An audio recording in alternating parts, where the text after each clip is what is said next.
kalau orang Yahudi tak usah tolong. Si A ni dong, sekarang ini Pak. Yahudi itu sekarang tak usah tolong. Makanya ada orang bodoh yang kadang-kadang memproklamirkan saya Yahudinya Indonesia. Oh, bangga sekali orang bodoh ni Pak. Ada seorang perempuan tua Pak, ya sekarang sedang viral tu di video-video. Saya Yahudinya Indonesia. Dia buat channel dia, apa itu nama channelnya, tentang Israel. Ingin dia ubah image orang tentang Israel. Dipanggil di televisi, bangga sekali mengatakan bahwa dia Yahudinya Indonesia. Kenapa orang sudah berani memproklamirkan diri di Indonesia bahwa dia Yahudinya Indonesia? Assalamualaikum warahmatullahi wabarakatuh. Banyak sekali pertanyaan jamaah. Ustadz kasih kami channel untuk kajian anak-anak muda. Di antara anak muda berasal dari Aceh. Luar biasa. Channelnya Maulizul Akbar Nat. Tonton, subscribe, like, share, komen. Assalamualaikum warahmatullahi wabarakatuh.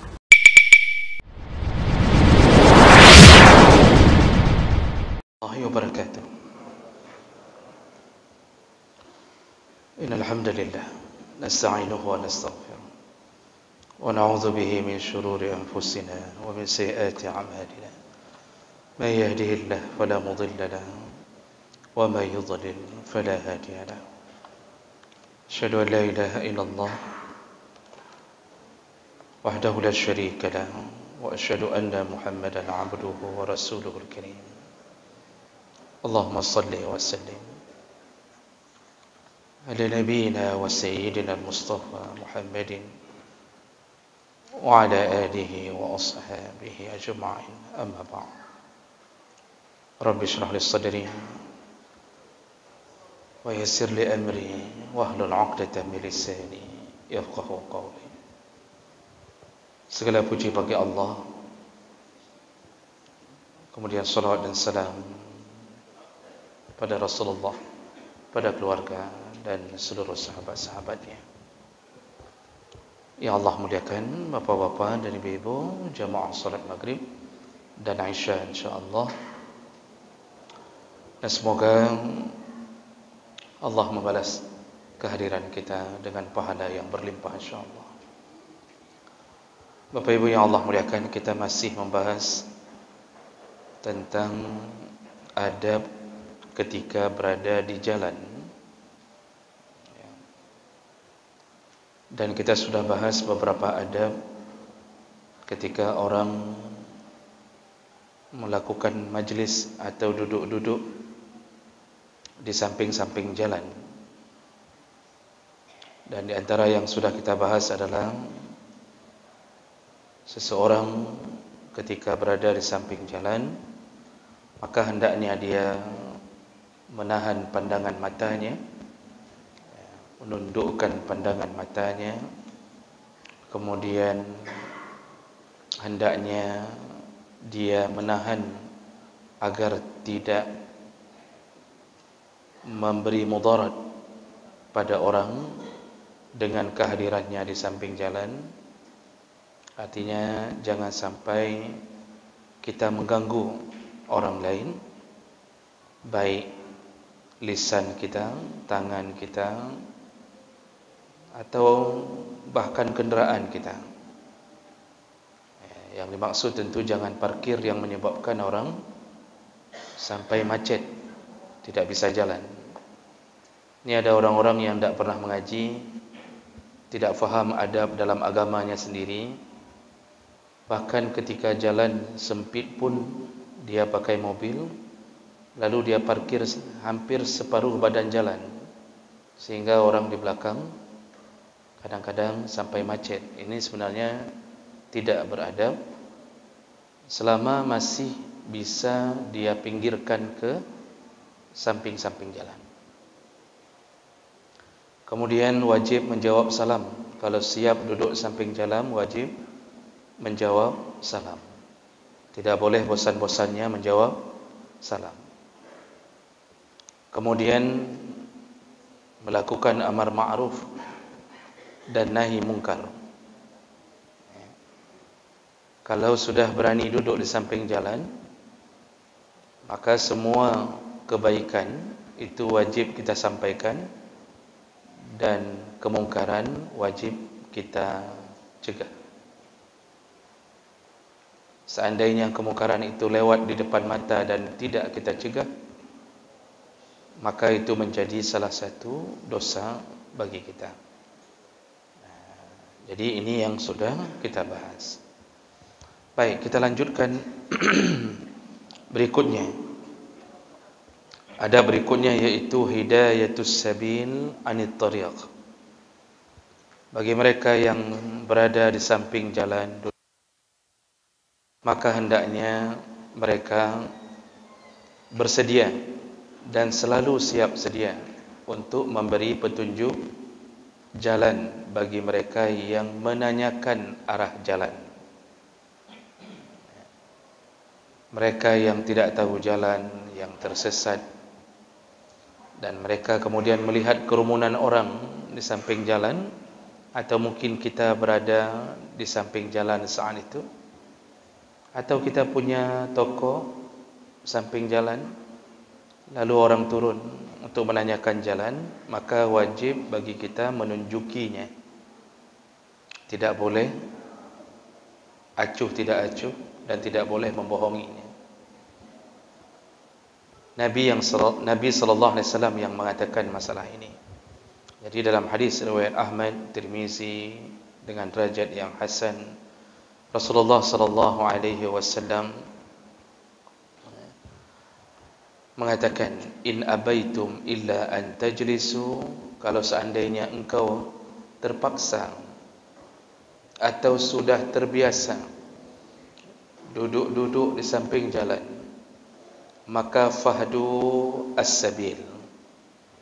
Di antara kewajibanmu adalah fahdu as-sabil, yaitu memberi petunjuk bagi orang yang kehilangan arah. Jadi resikonya begitu, Pak, dan itu wajib. Jadi, jangan sampai ada orang yang turun tanya alamat kita, karena sudah dari tadi pagi kita duduk, ada sekitar 12 orang yang nanya. Orang ke-13 kita tidak mau jawab lagi. Kita bilang, oh katanya mbak gau kahek, dari pulau mengah aku jawab-jawabnya. Itu tidak boleh. Tidak boleh seseorang sudah tanya sama orang. Saya dari tadi pagi sudah kasih jalan orang ini, kasih tahu jalan. Dah bosan saya. Oh, kalau bosan jangan buat toko di samping jalan. Jangan duduk-duduk di samping jalan. Walaupun perintah ini bentuknya adalah sunnah, tapi makruh kalau seandainya ditinggalkan, sehingga seseorang menjawab orang-orang yang membutuhkan pertolongan dia dengan acuh tak acuh. Dan ini tidak bisa dihilangkan dari kehidupan kita, karena ada musafir-musafir yang kadang-kadang kehilangan arah, maka dia turun, maka dia akan menanyakan alamat kepada kita. Dalam hadis yang lain dari Abi Hurairah radhiyallahu anhu, ada seseorang bertanya kepada Nabi, sa'alu an-Nabi sallallahu alaihi wasallam an haqqit tariq. Ada seseorang bertanya kepada Nabi tentang kewajiban orang yang duduk di samping jalan. Lalu Rasulullah menjawab salah satunya adalah irsyad. Wajib hukumnya memberi petunjuk kepada orang yang membutuhkan petunjuk.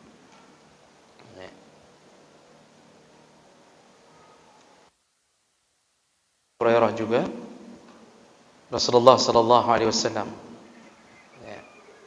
ketika ditanya, apakah ma yubayyinu anna hidayatas sabil minas sadaqah, Rasulullah menjelaskan bahawa memberi petunjuk jalan kepada orang itu termasuk sedekah. Dan Rasulullah mengatakan wadullut tariq sedekah, dan orang yang memberi petunjuk kepada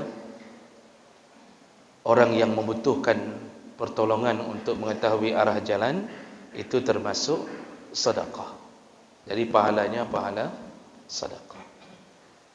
Jadi ini di antara adab, yaitu kalau sudah berada di samping jalan, siap sedia untuk ditanya-tanya orang.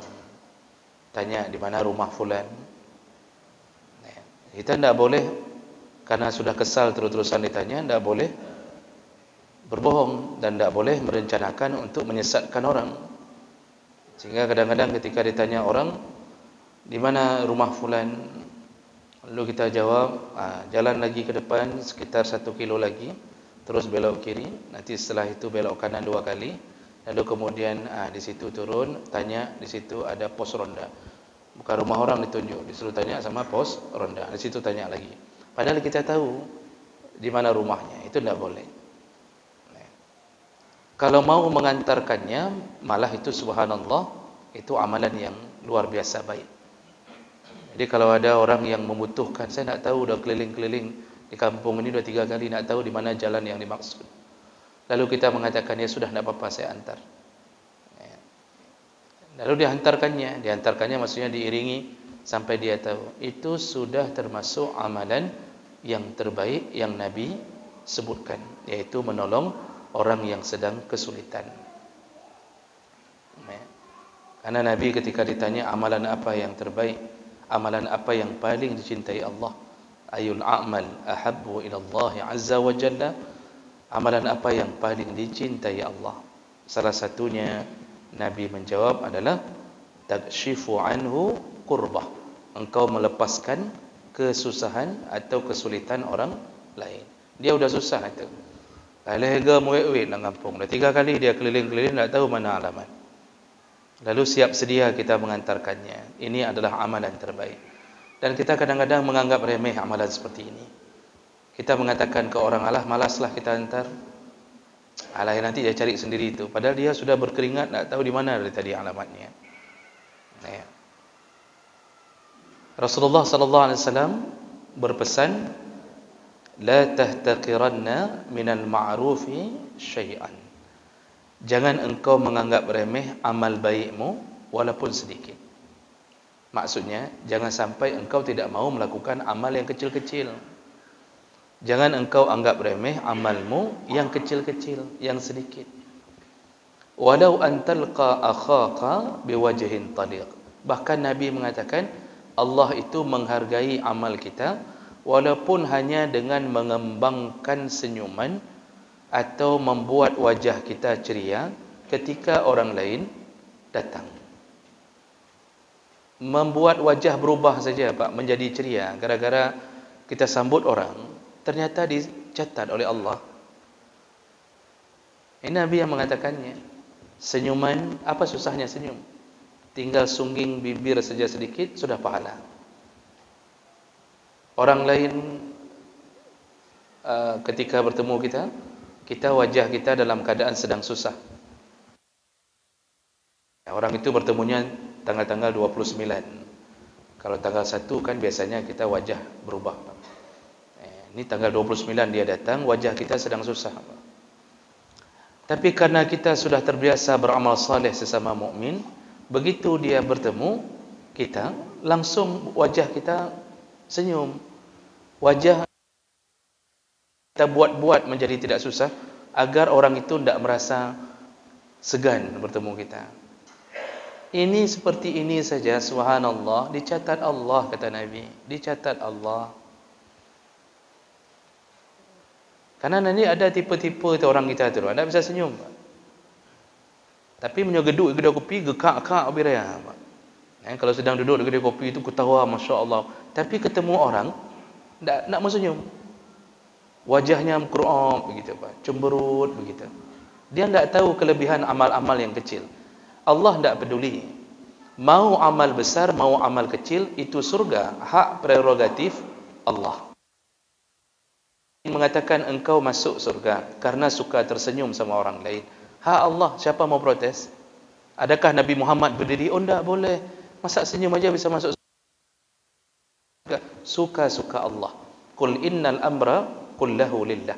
Semua urusan antara mengazab, mengampunkan, itu urusan Allah. Jadi Allah sebutkan itu. Au yatuba alaihim au yu'azzibahum. Allah suka-suka, mau kasih taubat ke orang, mau menzalimi orang, mau memberi azab, suka-suka Allah. Makanya banyak hadis-hadis dengan amalan kecil orang masuk surga.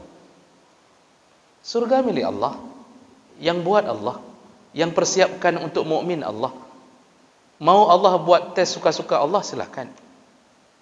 Makanya kalau sampai kita ditanya orang, kita sedang duduk samping jalan, ditanya orang, "Lakai maaf bapak, mohon maaf bapak, ini alamat fulan mana?" Langsung wajah kita enggak sedap lihatnya, Pak. Langsung kita mengatakan, udah, tanya orang lain aja, udah malas ya. Ini amalan buruk. Malaikat mencatat keburukan hati kita. Tapi seperti yang saya sebutkan tadi, sampai dia mengatakan, Masya Allah, ya sudah, saya antarkan apa-apa. Ini Masya Allah, kita telah melepaskan kurbah kesulitan hidup dari seorang mukmin. Orang kafir boleh tidak ditolong, Pak? Boleh. Orang kafir pun boleh ditolong, selama dia bukan kafir harbi. Selama dia bukan kafir harbi yang sedang memerangi kita. Tapi kalau orang Yahudi, tidak usah tolong. Si Haji dong, sekarang ini, Pak. Yahudi itu sekarang tidak usah tolong. Makanya ada orang bodoh yang kadang-kadang memproklamirkan, saya Yahudinya Indonesia. Oh, bangga sekali orang bodoh ni, Pak. Ada seorang perempuan tua, Pak, ya, sekarang sedang viral tuh di video-video. Saya Yahudinya Indonesia. Dia buat channel dia, apa itu nama channelnya, tentang Israel. Ingin dia ubah image orang tentang Israel. Dipanggil di televisi, bangga sekali mengatakan bahwa dia Yahudinya Indonesia. Kenapa orang sudah berani memproklamirkan diri di Indonesia bahwa dia Yahudinya Indonesia? Bahkan di tengah-tengah perang Palestin, karena rezim itu tidak akan berbuat apapun. Karena memang di sini dipelihara urusan-urusan seperti itu. Padahal kebodohan dia ini, apa dia tidak belajar? Yahudi itu, Pak, itu agama rasial. Yahudi itu tidak mengakui orang yang beragama Yahudi kalau dia bukan keturunan Yahudi. Dari tahun 1946, salah satu persiapan Yahudi untuk membuat Israel Raya itu mengundang semua nasab Yahudi yang punya darah Yahudi, diundang untuk berkumpul di tanah Yerusalem. Itu mereka berkumpul, dan yang berkumpul itu semua yang punya darah Yahudi. Kita yang coba-coba mengaku sayalah pembela Yahudi di Indonesia, tidak akan diizinkan tinggal di Israel, Pak.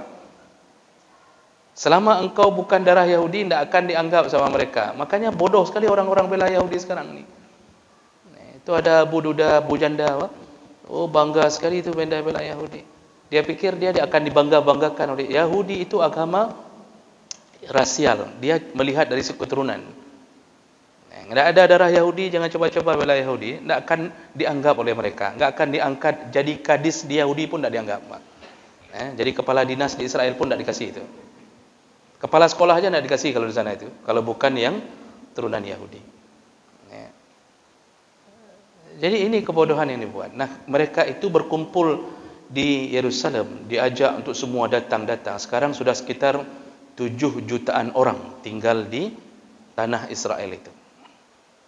4 jutaannya lagi tersebar di Amerika, puluhan ribu lainnya, ratusan ribu lainnya tersebar di hampir seluruh dunia, termasuk Indonesia.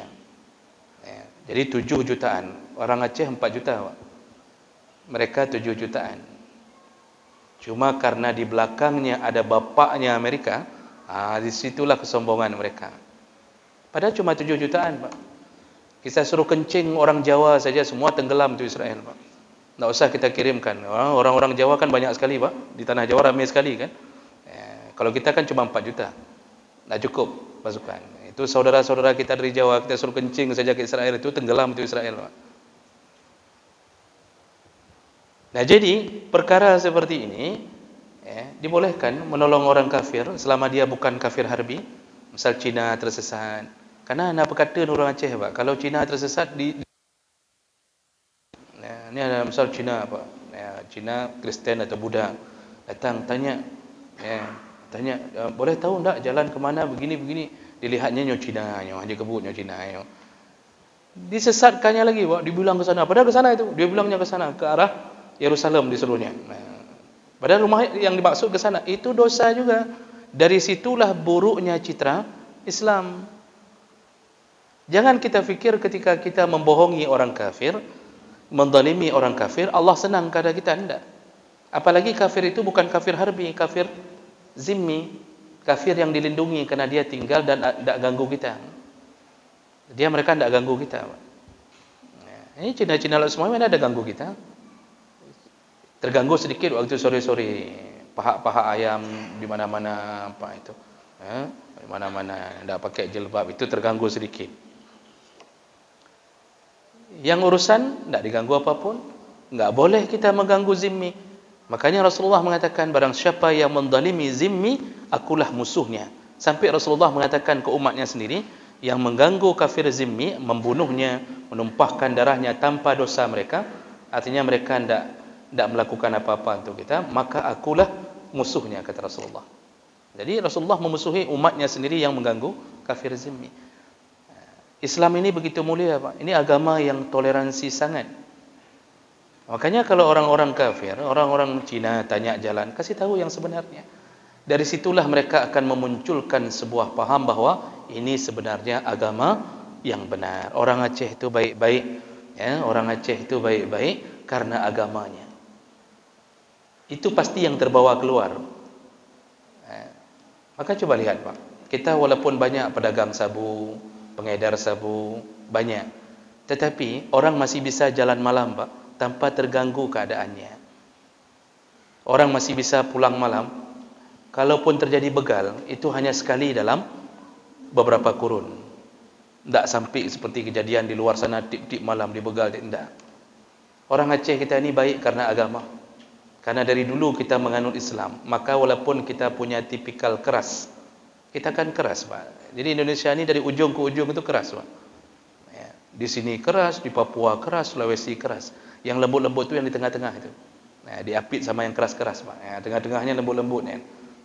Tapi walaupun lembut-lembut, senyum sana, senyum sini, tusuk sekali habis. Itu karakter. Orang katanya agak-agak. Dari sisi itu, kita tidak suka ganggu orang.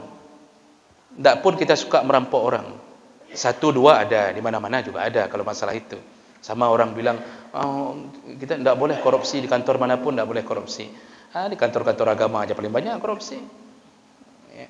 Itu wajar, ada di mana-mana, itu bahasa kita oknum. Nah, jadi jemaah melakukan Allah Subhanahu Wa Taala, makanya agama itu membentuk iman, membentuk akhlak seseorang. Ya. Saya lihat orang-orang kita itu jarang menyesatkan orang. Jarang kita sesat-sesatkan orang. Kalau ada orang tanya, kita buat ini, buat jarang. Kita tidak bisa menahan emosional ketika diajak. Kamu jual, saya beli. Itu pantang bagi orang Aceh. Kamu blokah, dong blok. Itu tipikal kita. Tapi sebenarnya kita orang baik. Walaupun nanti di sisi yang lain dikenal Aceh ini di luar galak mengkawin, ya tak guys. Saya pernah ke Bandung, Pak. Saya pernah ke Bandung. Itu tinggal sampai seminggu di sana. Ternyata image yang terbangun orang Aceh, begitu kita perkenalkan diri orang Aceh, image yang terbangun bahwa orang Aceh itu suka kawin, katanya. Padahal saya waktu itu belum kawin. Orang Aceh itu suka kawin, katanya. Kok bisa kayak gitu image-nya? Jadi waktu kita telusuri, umur bertambah, betul juga, Pak.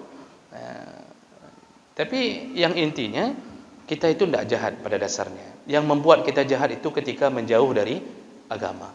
Maka yang maksiat-maksiat itu karena jauh dari agama. Nah, ini perkara yang patut kita jaga. Pertama, kalau sudah duduk-duduk di samping jalan, maka wajib memberitahu jalan, arah jalan kepada orang yang tersesat. Karena pemberitahuan kita lebih akurat daripada Google Map. Google Map itu, Bang, itu kadang-kadang betul, cuma banyak tidak betulnya kadang-kadang. Ya, kadang-kadang kita diajak entah kemana-mana jalan. Ada yang masuk ke kandang bebek orang gara-gara Google Map. Ya. Nah, satu tambahan, orang yang bertanya pun itu seharusnya dia juga bertanya dengan adab. Janganlah sampai mobil berhenti, kita tidak turun, langsung dari mobil kita buka jendela sebelah kiri, lalu kita panggil yang punya toko, kenoi deh, kita dah. Katuho kah, kamu tahu tidak alamatnya di mana? Kita tidak turun itu. Itu yang punya toko, Pak. Itu di situ dia mainkan peranannya untuk menyesatkan. Karena dia tahu nih yang punya mobil ni Firaun, maka dia sesatkan seperti tersesatnya Firaun. Itu akibat apa? Kesombongan kita. Kita mau nanya orang, berhentikan kenderaan, turun, Pak. Walaupun tidak ada dalil khusus, tapi itu akhlak. Apalagi kalau yang kita tanya orangnya lebih tua. Apalagi ada kerumunan sesama mukmin, beri salam. Ya. Kalau sudah kasih salam, itu semua jalan dia kasih. Ini ada yang model-model begitu, tidak ada adabnya. Ya, kecuali kalau kita pakai motor Honda yang kira-kira kita mau tanya ke orang yang sedang jalan, itu nggak mungkin kita turun, karena dia, kalau kita turun dia udah jalan langsung ke depan, kan begitu. Itu oke lah, kita langsung stop sebentar. Tapi kalau pakai mobil, itu jangan sampai tidak hormat kepada pejalan kaki. Karena dalam urusan memberi salam, masih ingat waktu kita belajar adab memberi salam, bagaimana Nabi katakan, yang naik unta kasih salam pada yang pakai keledai, yang pakai keledai dia yang duluan kasih salam kepada yang berjalan kaki, yang berjalan kaki dia duluan yang kasih salam kepada yang duduk. Itu adabnya. Jadi bukan orang bawah kasih salam ke atas, yang atas kasih salam, yang punya mobil itu kasih salam kepada yang pakai motor di sampingnya. Nah, itu pakai Honda. Jadi bukan orang Honda yang lit motor yang bisa bukan. Orang motor buka jendela, Assalamualaikum. Itu adab sesama mukmin. Ya. Rasulullah sallallahu alaihi wasallam itu mengajarkan sampai sekecil-kecil itu. Itulah agama kita. Itulah kebenaran agama. Bapak Ibu, tidak ada dalam agama lain. Silakan cek dalam kitab agama lain yang bagian manapun yang mengajarkan kemuliaan sampai urusan kencing jangan berdiri, lalu kemudian yang kecil-kecil, ya, sampai urusan kalau batang kayu tumbuh lalu setengah cabangnya sudah masuk ke rumah tetangga, maka buahnya itu menjadi mustarak, hak bersama. Begitu diajarkan dalam agama. Ya. Kita tanam pohon di tanah kita, lalu cabangnya menjorok ke rumah tetangga. Di sana rupanya berbuah banyak, maka buah itu milik bersama. Apa yang kerugian dari si tetangga menyapu sampah dari pohon kita, maka begitulah hak dia mendapatkan hasil dari pohon itu, tapi bersama. Dan itu yang punya pohon diajarkan dalam agama itu sampai dia datangi tetangga itu, minta keridhaan. Ini pohon saya udah masuk ke sini nih, kalau kita potong sayang, di sini banyak buahnya, ya, izin pohon ini mungkin nanti akan di sini, sampahnya turun ke sana. Dan ibu kalau mau ambil buahnya, ambil aja, tidak apa-apa. Itu begitu seharusnya ada seorang mukmin. Itu keindahnya Islam. Makanya Nabi itu benar-benar menjadi rahmat lil alamin. Wa ma arsalnaka illa rahmatan lil alamin.